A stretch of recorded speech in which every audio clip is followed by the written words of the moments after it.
Now let's watch what happens. Here's the Collingwood barricades, and here's the Essendon barricades. Look what happens as it comes close. Can you see how their football identity fades away? Here's the Liberal voters and the Labor voters.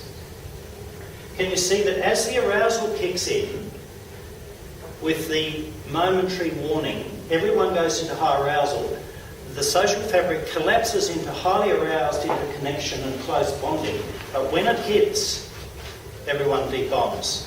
And what happens is only that part of their character which relates to survival of the fire becomes aroused, and therefore their multi-faceted identities collapse into a single identity of survival.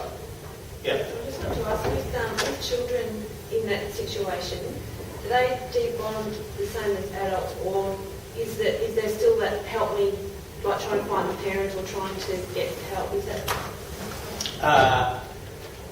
Well, both are possible. That's what has to be assessed. But the possibility is that they will debond because it's biologically driven. It's biologically driven. Threat stimulates arousal, and arousal activates more primitive survival mechanisms. And those are outside the domain where social attachment resides in the brain. We know we've got the cortex where our conscious, mental life lives, and you've got another layer below that, which is the mammalian brain, where attachment behaviours are rooted, and then below that you've got the reptilian brain, which is common to all vertebrates, where you've got instincts, sex, aggression, food, etc. And you'll only get the...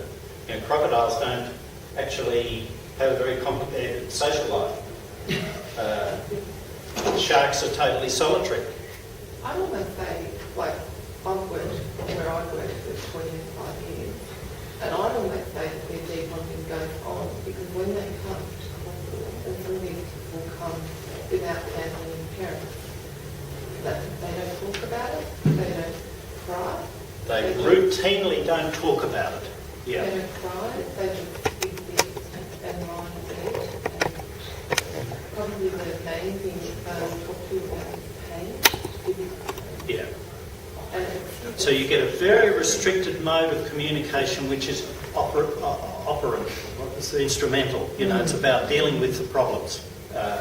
And that's right. And if we don't understand, I reckon rebuilding the bonding would be as important as keeping infections out of the burns. Oh, yeah. But we don't have a milieu that values that. Well, I shouldn't. We try. Yeah. I very quickly... I mean, the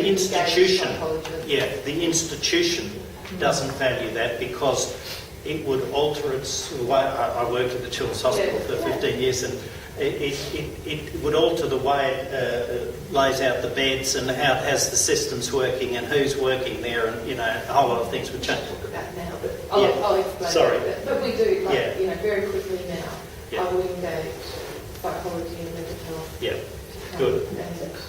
In situations, say, with children where there's been abduction and it's by another parent, and it blows that really debonds, I would imagine. Yeah. I mean, the issues around rebonding... That's a little bit more complicated because you're adding human malevolence to threat. Yeah, well, that's what I'm wondering. Which complicates it, So, that's right. Let's just follow this through. So can you see that there's a certain logic to the system that in the aftermath, for a brief moment, that's how it'll be. Everyone wanders out of the smoke, disoriented and stunned, or gets out of the car, or if the car accident or whatever. And that's the debonding moment. That's incompatible with being a functioning, connected human being, and therefore, if we were to remain in that state, our personalities would probably eventually decompose.